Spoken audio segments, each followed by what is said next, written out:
And anybody who is joining will be able to download the handouts in the one of the tabs there, and this will be recorded also, so we'll be distributing it after. But thank you for joining, and we're going to be doing the first session in a series about including neurodiversity within existing neurodiversity initiatives.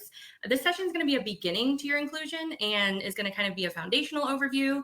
Our overview for today, we're going to start with a poll for the audience and then go into, and again, this handout can be accessed in the link in the attachments. And so I know it's helpful in the interest of inclusion to have a layout for those of us who are neurodiverse and some of us who aren't also. So we're going to go into what neurodiversity is, the common types. We're going to start with where we are today and the realities of the systems we operate within, including the clinical diagnoses and accommodations, and then moving into disability versus difference of ability and how neurodivergence is now being looked at. Some different aspects there about pioneers in the field and advocating for that change. And then rounding it out with the DEIB, diversity, equity, inclusion, and belonging, if you can say that 3 times fast, and why that's actually really exciting and why I'm really excited to be here and the good news about that. And then I'm going to give you some information about the next session, what those topics are going to be, and how to contact me and Bennu Rice. So the first poll, we're going to be doing one poll today, and it's just going to be, let's see. What level of knowledge do you have of neurodiversity as a whole? And I know that's a really broad question, so whatever you feel comfortable with sharing, either A, very little or none, B, some but wanting to learn more, or C, high, operating within the neurodiversity movement currently. Awesome.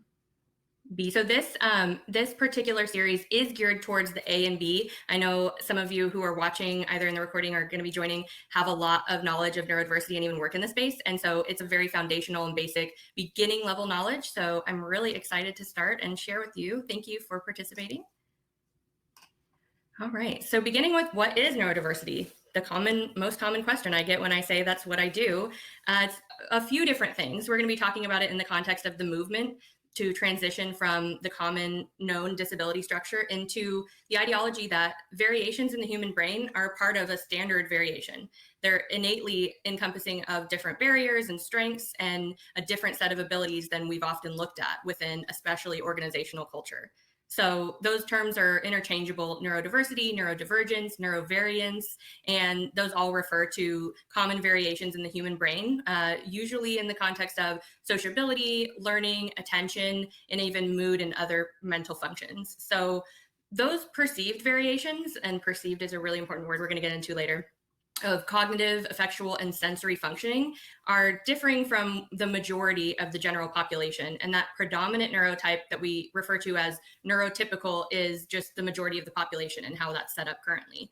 So in short, all brain structures are simply different, the same way we all have different eye colors and different heights, and it's a morally neutral aspect to looking at how brain structures and people operate.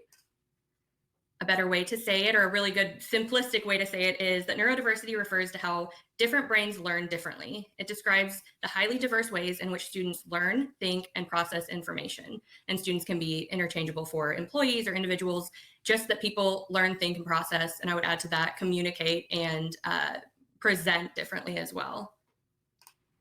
So commonly, we're talking about these on the left side: ADHD, ASD, which is autism spectrum disorder, dyspraxia, dyslexia, dyscalculia, and Tourette syndrome. Those are more of the common identified neurotypical types. But neurodiversity is moving over into this right side. It encompasses anxiety, depression, a lot of the mental health conditions that we talk about, oppositional defiant disorder, ODD, learning specific disorders, developmental disabilities, and even trauma. So it's not, I know this is very difficult to say about a neurodiverse population because we do want to have specifics, and these are some commonly referred to types, but ultimately it's going to encompass a lot more than what we can just spell out here. So that's important to remember. And we have to start with where we are today. We're not going to be able to change the world overnight, so we want to help implement and accommodate the existing structure, and we have to talk about what that is. And the current structure we're going to look at specifically autism spectrum disorder, which is only one of the primary types of neurodivergence, but it's helpful to delve into what that looks like today and where we're trying to go. So autism spectrum disorder, which will be annotated as ASD from here on, in the Diagnostic Statistical Manual, the DSM-5, the criteria is as follows: persistent deficits in social communication, social interaction across multiple contexts as manifested by the following currently or by history. And it lists some of the deficits. I'm not going to actually read those aloud. I have it here if you would like to. The reason I'm not going to is because none of them are actually deficits. They are all differences in display of social emotional reciprocity, nonverbal communicative behaviors. And so it's just important to look at the DSM-5 and that's the only current tool we have to assess and diagnose and additionally to treat what is known as mental disorders. So this is the structure that we're operating in right now within a lot of those categories: ADHD, ASD, dyscalculia, dyspraxia. So we only have that criteria, and it only assesses the outward behavior of human behavior. And so even the conversation of diagnosis is dismissive to the whole picture, and we're aiming to separate neurodiversity from the disability framework into a new category, but we do have to acknowledge where we are and what tools we have at our disposal currently. So just because you see somebody communicating differently does not mean it's an actual deficit. And I think that's really important to note, while also noting the reality of where we are today. So on the note of the DSM-5 and diagnostic criteria, we've already seen some really specific examples of the way what was once categorized as a deficit or a disorder is now looked at in a completely different way. A really good one is when in 1973, homosexuality was removed from the DSM. That was prior to that time categorized as a mental disorder. And I think now we can all talk about LGBTQ rights and advocacy and equity, and that is a travesty to look at something as a deficit in that way, but that's where we were. And where we are today still, Asperger's syndrome was also within the DSM and removed in 1981. And that's another deep dive that we can get into at a later date. But Asperger's syndrome is no longer a terminology that is adequate or accurate. We don't use that, though you will hear it still used often. And all in all, the pathology, the cultural knowledge, and the political ideology around all of the diversity initiatives cannot be separated from the advocacy. The way that the world looks at and thinks about different groupings of people and different ways of moving through the world is an aspect of how we have to address and then move forward. So we can't ignore those barriers. I really love this. It's attributed to Einstein, though there is debate over whether or not it's actually him that said, "Everybody is a genius, but if you judge a fish by its ability to climb a tree, it will live its whole life believing that it is stupid." And that's a really good full circle way to look at neurodiversity and how we look at abilities versus strengths and weaknesses that we all have, just different. So in a fully developed structure, or the quintessential way of saying, in a perfect world, organizational culture would be inclusive and equitable to the degree that workplace accommodations become a standard part of employee support for everyone. Within our current structure, there are qualities that are currently viewed as necessary or lesser than within the workplace. So for that reason, being neurodiverse is a disability within many organizational landscapes. And because of that, there are accommodations that are needed. Some examples are time management, eye contact and social engagement, ability to organize tasks and schedule your own schedule, sensory needs, attention, and focus differentiations. So the ADA, Americans with Disabilities Act, defines disability as a physical or mental impairment substantially limiting one or more major life activities, a person who has a history or record of such impairment, or a person who is perceived by others as having such an impairment. Again, we are operating within these definitions. Whether or not they need to be improved upon, we do have to acknowledge where we are. And so providing equity in this space means bringing all persons to a place where they are each able to focus on their individual strengths and abilities without being held back by their specific areas that they are not as strong in. The same way each player on a football team is given the specific role that best suits their strengths and abilities. Hi, Carol Jean. Thanks for joining. Great to have you. And if you're just now joining, the handout is attached in the slides, and we're also recording, so anything you missed can be accessed later.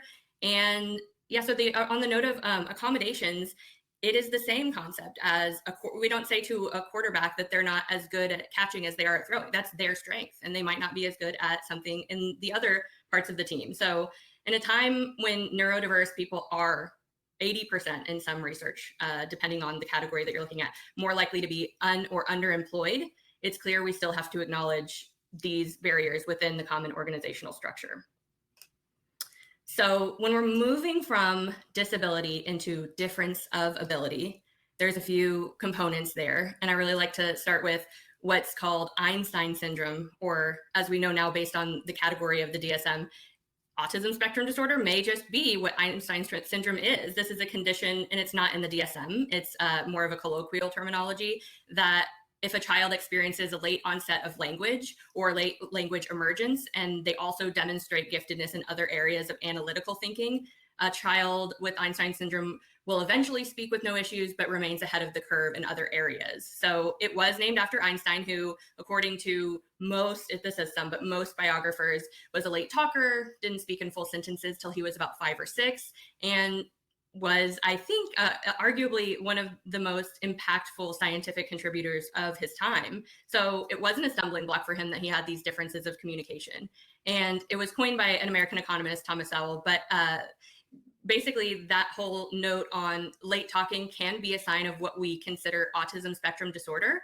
And there's a significant percentage of children who are late talkers but thrive, proving themselves to be productive and highly analytical thinkers. I want to note here too that having late onset language emergence versus never being verbal are all in the range of the spectrum. Those aren't things that are, they're not good, they're not bad. There's a difference in ability to communicate. So that's kind of what we're moving towards here.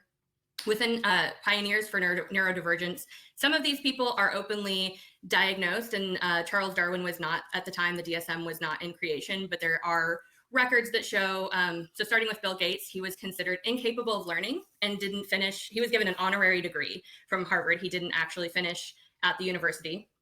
And Charles Darwin has multiple historical records that say he avoided interaction socially. He was very quiet and isolated. He had alternative ways of communicating that he was more comfortable with, writing predominantly. And he had what we call special interests and hyperfixations on certain topics that were mostly STEM, what we now consider STEM, science and math areas. And Richard Branson, who is diagnosed with attention deficit hyperactivity disorder and dyslexia, dropped out of school when he was 15 and came around to the idea of neurodivergence before it was a movement, and saying that dyslexia was a brilliant way of thinking and that people with dyslexia have the skills of the future due to their vivid imaginations. So those are just 3 examples of people who moved through the world at a time when, diagnosed or not, they just operated differently than the people around them. So when we're moving from the structure that exists to the structure that we're advocating for, moving from diagnosis and disability to human-centered approaches that encompass a large population of individuals who have simply operated in a structure that was not made by the same brain type, has long asked individuals to adhere to a different set of strengths and barriers rather than embrace the differences in those areas. And I do want to note here, we're going to get more into it in the second session, not all categories of disability are variants in the same way. There is a separate category of disability that is separate from a spectrum and separate from the conversation about moving away from disability. So just a note there. And it's a much more, this is again, kind of a 101 level introduction to the foundation of neurodiversity, but there's a much more nuanced conversation on the structural components that lead to certain qualities being viewed as disordered rather than a difference in strengths and weaknesses. So our primary goals in speaking with leaders and employees about neurodiversity in the workplace is to work within the reality of existing systems by acknowledging and becoming more knowledgeable about them, determine where and how we can implement policy, education, and accommodations, and ultimately to view each individual we come across for their unique abilities, while also being able to see that each person we encounter has areas in which they do not excel. So those are kind of the goals of what I try to do with organizations when we talk about what is this neurodiversity thing. So when it comes to diversity, equity, inclusion, and belonging, those are kind of hot button words right now. And a lot of the time, we're not sure if we're really checking boxes or if we're doing the work. So I love the breakdown here of what that really means. Diversity asks who is in the room. Equity asks who's trying to get in the room but can't. What are the barriers? Inclusion asks, has everyone's ideas been heard, respected, and understood? And that fourth component of belonging, which is sort of a new addition to the whole DEI world, is asking, is everyone feeling valued through positive connections and able to bring the authentic self to work? That is the primary goal, is to have each employee in organizations that we work with feel valued and feel like a major contributor, and that they get to be who they are when they go to work. So who benefits from inclusion? Other than everyone, the simple answer. So inclusivity of neurodiversity requires acknowledging the existing barriers that we spoke about, the innate strengths and weaknesses of all individuals. There are no individuals that have all the strengths and no weaknesses, and that we really miss the strengths when we focus solely on the barriers of one person. Neurodiversity is the secret ingredient for an innovative business, and when given the right tools, neurodivergent individuals can use their skills to achieve great things. There are some companies that are at the forefront of embracing neurodiversity and have statistically and scientifically noticed a shift in the mindset of their current staff, as well as their retention, their hiring abilities, and they've given people the power to not just disclose, but be a part of their organizational procedures. And so some of those companies that are great, and I can provide resources on this as well. SAP is a huge one, Microsoft, JP Morgan, Hewlett Packard, and Ernst & Young. And they have different varying programs for neurodiversity as well as initiatives that they've implemented. So when we move back to the DEIB, I think probably everyone in here has seen, I just love the graphic that shows the difference between equality and equity, and a visual is good for my brain also. So providing equity means learning the differences and needs of each individual and allowing them to acquire the tools and support to help them function as their best self. Not giving everybody the same size box, not giving everybody the same accommodations or the same support, but looking at each individual for what they need so that we can all come to the same level and start from the beginning and start from where we are our best selves. And again, going into the belonging, from inclusion to belonging, you start with exclusion, and that's a lot easier to identify. But tolerance, where you're disliked, but you're allowed to be here, is sort of second. Acceptance, I accept you even though you're different. And the real goal is belonging. I embrace you for whoever you are. I want to hear your ideas. I want you to be a part of the process and a part of looking at where you bring strengths that I don't have, and vice versa. So I get really excited about this because that is all good news, because we're looking at, I love getting to speak with leaders and employees who are open to learning about neurodiversity, because it is exciting to revisit how we look at different brain types. It's not always a disability, and to be able to focus on the ways in which we thrive, that's a win for everyone. And providing true inclusion and belonging for employees allows individuals to operate at their best and most efficient level. It's a win for the organization and the team and the individuals working on those teams. So that looks different for everyone. Like we talked about with equity, not everybody sees work and success the same way, but we can only see somebody's true potential when they feel safe, heard, supported, and to elevate that, most importantly, they belong and are a part of the overall success of the team and the organization. Not just that they can be who they are and that's okay, but that they are actually an asset because of those differences. So we hear a lot about the Great Resignation and the levels of workplace burnout. I know I experienced both of those things, and I have a sense that, or the sense of belonging is a major factor in addressing those issues and creating spaces where employees enjoy coming to work and doing the work that they do, and that's a positive part of their life. That is the big shift here, that why we talk about neurodiversity and inclusion and belonging, is that in order to address why people are burnout and why we're seeing those trends, we have to first look at where they're coming from, and if there's a way to accommodate and make it where they can feel a sense of happiness and belonging and start to thrive in a workplace and not feel the need to just retreat. So this is session 1, the introduction. And again, for anybody who joined after or is watching this on the recording, the handout with all of these, the PowerPoint is attached.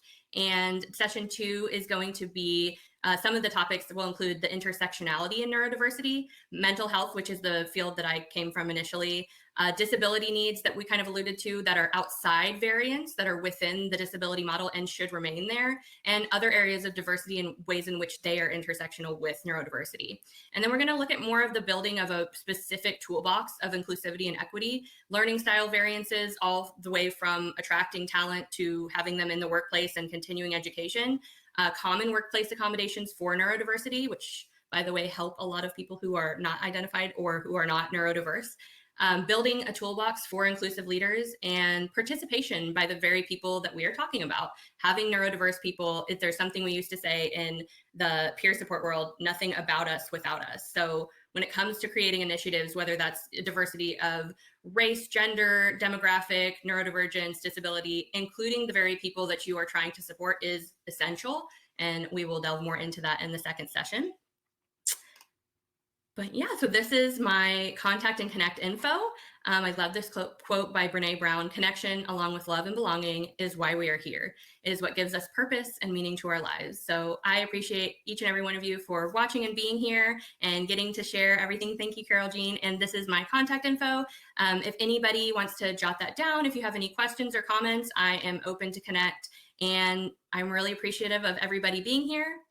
Based on this note, I'd love to connect with you all, and I hope to see you at the next session.